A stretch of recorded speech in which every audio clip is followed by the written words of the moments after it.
saya merasa tidak kuat menghadapi mertua yang setiap hari ada saja acara di rumah dan membuat pekerjaan rumah itu makin banyak saya kerjakan.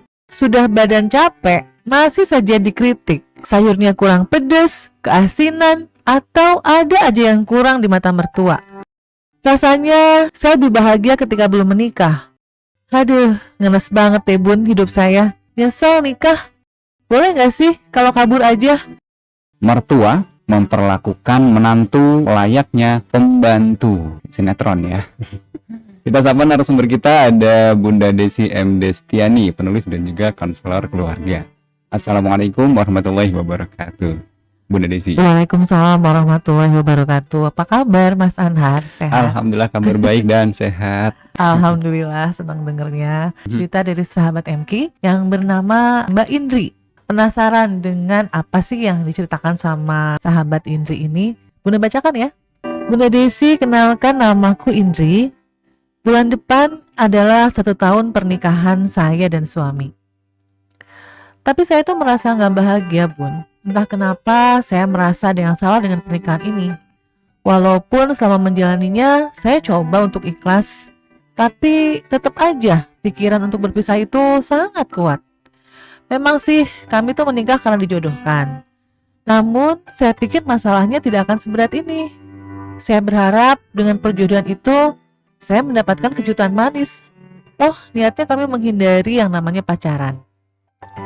Alasan yang membuat saya nggak kuat adalah sampai saat ini suami tuh nggak mau pisah sama orang tuanya. Dia masih ingin menetap di rumah orang tua karena orang tuanya juga melarang kami pergi dari rumah itu. Padahal saya merasa tidak kuat menghadapi mertua yang setiap hari ada saja acara di rumah dan membuat pekerjaan rumah itu makin banyak saya kerjakan. Sebetulnya sebagai anak, saya juga sudah berusaha mengerjakan apa yang mertua saya inginkan. Misal nyapu tiap pagi dan petang, cuci piring, masak, jemur baju, nyetrika, semuanya saya lakukan. Saya berusaha menerima takdir bun, meskipun jujur saja kalau semua itu sebetulnya bukan tugas saya. Kan sebelum saya hadir di keluarga suami, pekerjaan itu dikerjakan oleh ibu mertua. Kenapa setelah saya ada di sana, semua pekerjaan tadi jadi saya yang melakukan? Masih mending nih kalau sudah dikerjakan, saya diapresiasi gitu. Masakannya enak lah atau cuciannya bersih lah. Yang terjadi adalah sudah badan capek, masih saja dikritik. Sayurnya kurang pedas, keasinan, atau ada aja yang kurang di mata mertua. Kepala saya rasanya mendidih bun, setiap mendengar kritikannya itu. Apa nggak ada secuil kebaikan pekerjaan saya di mata ibu mertua? Rasanya saya lebih bahagia ketika belum menikah. Karena setelah menikah kok kayaknya lelah banget ya. Dulu saya bebas melakukan apa aja, bebas dengan kehidupan saya. Tapi setelah menikah, malah jadi pembantu di rumah mertua. Suami juga gak punya nyali buat belain saya di depan ibu mertua. Aduh, ngenes banget deh bun hidup saya. Nyesel nikah. Boleh gak sih kalau kabur aja? Rasanya gak kuat bun. Terima kasih ya sudah dibacakan suratnya dari Indri. Gitu Mas Anhar, surat dari sahabat Indri nih. Ya, ini level beratnya terangkum di 2 kali kata terakhir, kabur dan nggak kuat. Gak kuat ya. Kayaknya sudah tolong gitu ya. Sudah help me gitu ya. Iya sahabat Indri, berdasarkan pengalaman ya, tidak semua perempuan yang menikah itu mendapatkan hak istimewa untuk langsung tinggal bersama suami di rumahnya sendiri. Ya gak sih?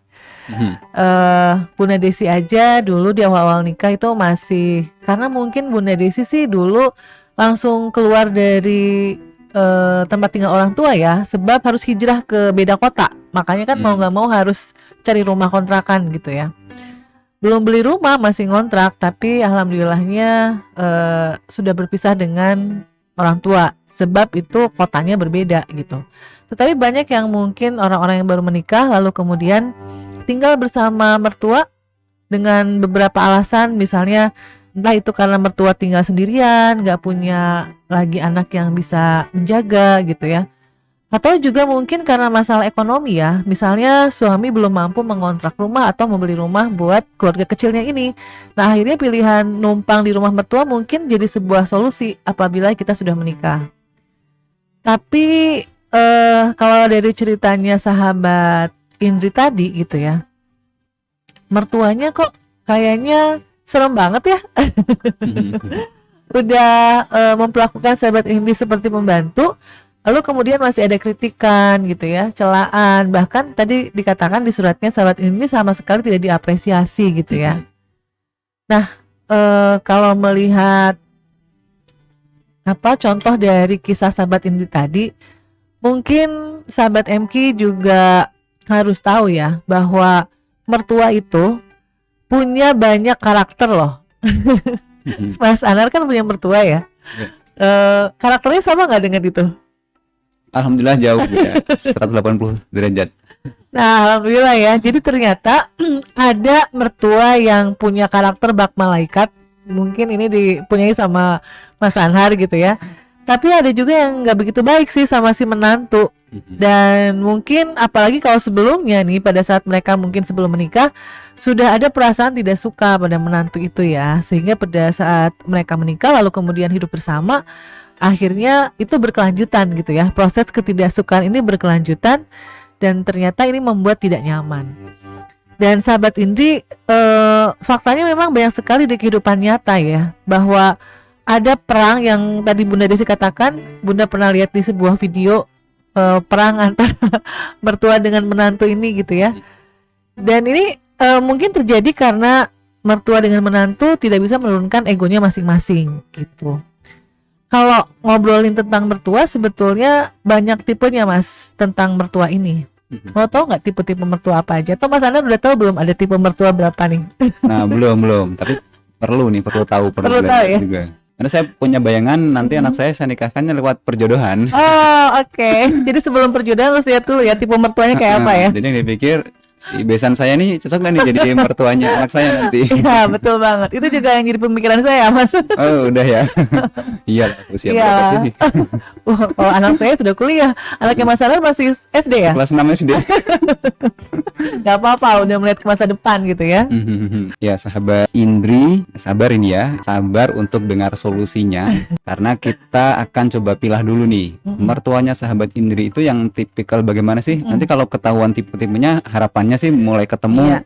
Oh, kayaknya perlu disikapinya begini, mungkin begitu ya. Betul. Oke.